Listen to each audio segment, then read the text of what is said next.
بسم اللہ الرحمن الرحیم۔ السلام علیکم ورحمۃ اللہ وبرکاتہ۔ الحمد للہ حمدا کثیرا طیبا مبارکا فیہ، والصلاة والسلام علی اشرف الانبیاء والمرسلین محمد وآلہ وصحبہ اجمعین، اما بعد۔ حاضرین و ناظرین، یہ درس نمبر 1715 ہے اور آج سورہ یاسین کی 10 آیتوں کی تلاوت و تشریح آئے گی، آیت نمبر 18 تا 27۔ چلیے سب سے پہلے ہم ان 10 آیتوں کی تلاوت کرتے ہیں، لفظی ترجمے اور ترجمے کے بعد تشریح کرتے ہیں۔ اعوذ باللہ من الشیطان الرجیم، بسم اللہ الرحمن الرحیم۔ قالوا انا تطیرنا بکم لئن لم تنتهوا لنرجمنکم وليمسنكم منا عذاب أليم۔ قالوا طائركم معكم أئن ذكرتم بل أنتم قوم مسرفون۔ وجاء من أقصى المدينة رجل يسعى قال يا قوم اتبعوا المرسلين اتبعوا من لا يسألكم أجرا وهم مهتدون۔ وما لي لا أعبد الذي فطرني وإليه ترجعون۔ أأتخذ من دونه آلهة إن يردني الرحمن بضر لا تغن عني شفاعتهم شيئا ولا ينقذون۔ إني إذا لفي ضلال مبين۔ إني آمنت بربكم فاسمعون۔ قيل ادخل الجنة قال يا ليت قومي يعلمون بما غفر لي ربي وجعلني من المكرمين۔ وما أنزلنا على قومه من بعده من جند من السماء وما كنا منزلين۔ صدق اللہ العظیم۔ لفظی ترجمہ یوں ہے، قالو انہوں نے کہا، انا ہم نے تو تطیرنا نامبارک خیال کیا ہے، بکم تمہیں، لئن البتہ اگر، لم تنتہو اگر تم باز نہ آؤ گے، لنرجمنکم تو ضرور ہم سنسار کر دیں گے تمہیں، ولیمسنکم البتہ ضرور تمہیں پہنچے گی، منا ہماری طرف سے، عذاب علیم دردناک سزا۔ قالو انہوں نے کہا، طائرکم تمہاری نحوست، معکم تمہارے ساتھ ہے، اَإِن ذُكِّرْتُمْ کیا اگر تم نصیحت کیے جاؤ، بلکہ انتم قوم تم ہی لوگ ہو، مسرفون حد سے بڑھنے والے۔ وجاء اور آیا، من اقصی المدینہ شہر کے دور دراز کے مقام سے، رجل ایک آدمی، یسعی دوڑتا ہوا، قال اس نے کہا، یا قوم اے میری قوم، اتبعو تم پیروی کرو، المرسلین رسولوں کی، اتبعو تم پیروی کرو، من ان کی جو لا یسألکم تم سے نہیں مانگتے، اجرن کوئی صلہ، وہم اور وہ خود مہتدون ہدایت یافتہ ہیں۔ وما لیا اور کیا ہے مجھے، لا اعبدو کہ عبادت نہ کروں میں، الذی اس ذات کی جس نے فطرنی مجھے پیدا کیا، وہ الیہ اور اسی کی طرف ترجعون تم سب لوٹائے جاؤ گے۔ اتخذو کیا میں بنا لوں، من دونہ اس اللہ کے سوا، آلہۃ معبود، ان اگر یردنی ارادہ کرے میرے ساتھ، الرحمن رحمان، بضر مجھے نقصان پہنچانے کا، لا تغنی عنی نہیں کام آئے گی میرے شفاعتہم ان کی شفاعت، شیئن کچھ بھی، ولا ينقذون اور نہ وہ مجھے چھڑا سکیں گے۔ انی بے شک میں، اذن اس وقت، لفی ضلال مبین البتہ کھلی گمراہی میں ہوں گا۔ انی اور بے شک میں، آمنت ایمان لایا، بربکم تمہارے رب کے ساتھ، فاسمعون لہذا تم میری بات سنو۔ قیل کہا گیا، ادخل تو داخل ہو، الجنت جنت میں، قال اس نے کہا، یا لیت اے کاش، قومی میری قوم، یعلمون جان لے، بما اس بات کو کہ غفر علی مجھے بخش دیا، ربی میرے رب نے، وجعلنی اس نے کر دیا مجھے، من المکرمین معزز لوگوں میں، وما انزلنا اور ہم نے نہیں اتارا، علی قومہ اس کی قوم پر، من بعد ہی اس کے بعد، من جندن کوئی لشکر، من السماء آسمان سے، وما کننا اور نہیں تھے ہم، منزلین اتارنے والے۔ ترجمہ یوں ہے، بستی والوں نے کہا، ہم نے تو تمہارے اندر نحوست محسوس کی ہے، یقین جانو اگر تم باز نہ آئے تو ہم تم پر پتھر برسائیں گے اور ہمارے ہاتھوں تمہیں بڑی دردناک سزا ملے گی۔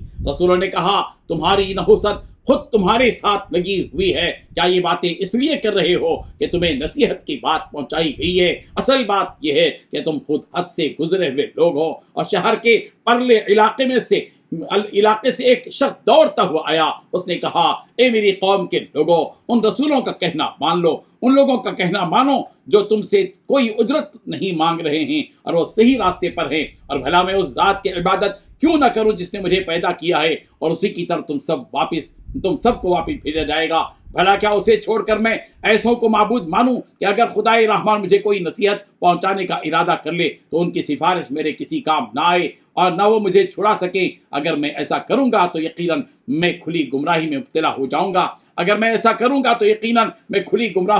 ہو جاؤں گا اور میں تو تمہارے پروردگار پر ایمان لا چکا۔ اب تم بھی میری بات سن لو۔ آخرکار بستی والوں نے اس کو قتل کر دیا۔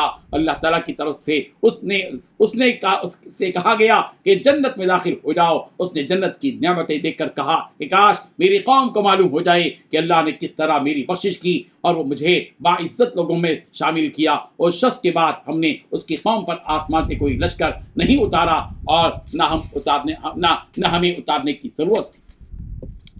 ان 10 آیتوں میں 19 باتیں بیان کی گئی ہیں۔ پہلی بات، بستی والوں نے کہا ہم نے تو تمہارے اندر نحوست محسوس کی ہے۔ دوسری بات، یقین جانو کہ اگر تم باز نہ آئے تو ہم تم پر پتھر برسائیں گے۔ تیسری بات، ہمارے ہاتھوں تمہیں بڑی دردناک سزا ملے گی۔ چوتھی بات، رسولوں نے کہا کہ تمہاری نحوست خود تمہارے ساتھ لگی ہوئی ہے۔ پانچویں بات، کیا تم یہ باتیں اس لیے کر رہے ہو کہ تمہیں نصیحت کی بات پہنچائی گئی ہے؟ چھٹی بات، اصل بات یہ ہے کہ تم حد سے گزرے ہوئے لوگ ہو۔ ساتویں بات، شہر کے دور علاقے سے ایک شخص دوڑتا ہوا آیا۔ آٹھویں بات، اس شخص نے کہا کہ میری قوم ان رسولوں کا کہنا مان لو۔ نویں بات، ان لوگوں کا کہنا مان لو جو تم سے کوئی اجرت نہیں لے رہے ہیں اور وہ سیدھے راستے پر ہیں۔ 10ویں بات، بھلا میں اس ذات کی عبادت کیوں نہ کروں جس نے مجھے پیدا کیا۔ 11ویں بات، اسی کی طرف تم سب کو واپس بھیجا جائے گا۔ 12ویں بات، بھلا کیا میں اسے چھوڑ کر ایسوں کو معبود بناؤں کہ اگر خدائے رحمان مجھے کوئی نقصان پہنچانے کا ارادہ کرے تو ان کی سفارش میرے کام نہ آئے اور نہ ہی وہ مجھے چھڑا سکے۔ 13ویں بات، اگر میں ایسا کروں گا تو میں کھلی گمراہی میں مبتلا ہو جاؤں گا۔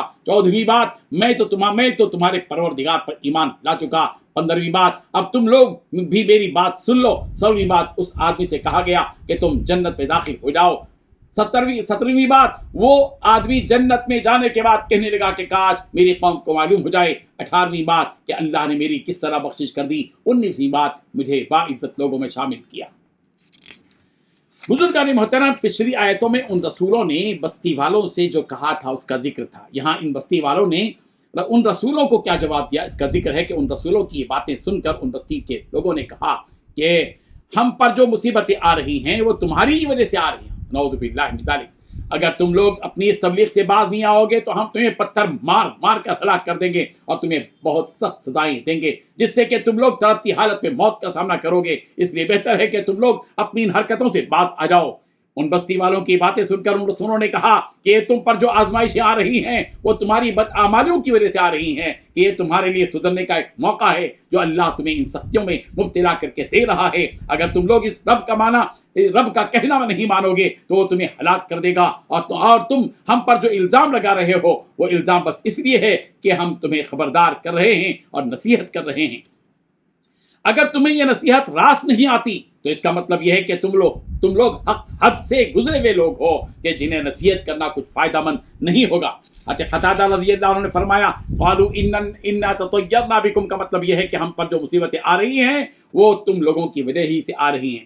لنرجمنکم کا مطلب ہے کہ ہم تم کو پتھر مار کر ہلاک کر دیں گے۔ طائرکم معکم کا مطلب یہ ہے کہ یہ مصیبتیں تمہارے اپنے اعمال بد کا نتیجہ ہیں۔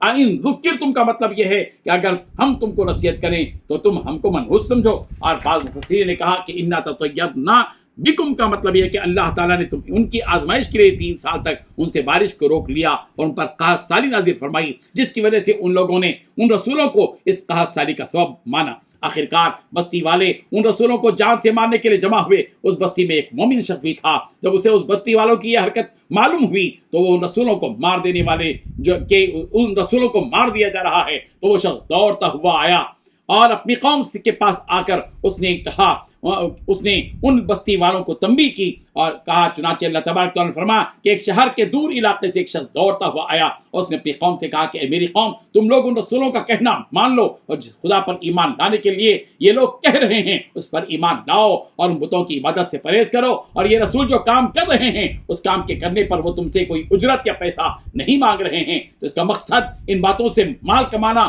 نہیں ہے، بلکہ جو کام کر رہے ہیں وہ محض اس لیے کہ تم سیدھے راستے پر آ جاؤ، اور یہ لوگ بھی اپنے رب کا جو راستہ ہے اسی پر قائم ہیں۔ اور رہی بات میری، تو میں بھی ان کے خدا پر ایمان لا چکا ہوں، اور کیوں نہ لاتا جبکہ وہ خدا تو ایسا ہے جس نے مجھے پیدا کیا، تو جس خدا نے ہمیں پیدا کیا اس خدا کو چھوڑ کر اوروں کی عبادت کرنا ظاہر ہے کہ یہ سراسر جرم کی بات ہے۔ تو اس لیے کہ کھاؤ کسی کا اور گاؤ کسی کا، یہ محاورہ صادق آئے گا، اس لیے میں اس خدا پر ایمان لا چکا ہوں، اور تم سب بھی اسی خدا پر ایمان لے آؤ، اس لیے کہ جب تم مر جاؤ گے تو تم اسی رب کے پاس لوٹ کر جاؤ گے، تو جب وہاں جاؤ گے تو وہی تمہیں تمہارے اعمال کا بدلہ دے گا۔ تو کیا تم لوگ ایسے خدا کو چھوڑ کر، جو کہ اگر کوئی نقصان پہنچانا چاہے تو تمہارے وہ معبود جس کی تم عبادت کر رہے ہو تم کو بچا نہیں سکیں گے، کیا تم ان کی عبادت کرتے ہو؟ اور ایسا بھی نہیں ہے کہ تمہارے معبود کل قیامت کے دن تمہاری سفارش کر کے تمہیں اس عذاب سے بچا سکیں۔ اگر میں ایسے رب کو چھوڑ کر دوسروں کی عبادت کروں تب تو میں گمراہ ہونے والوں میں لکھا جاؤں گا۔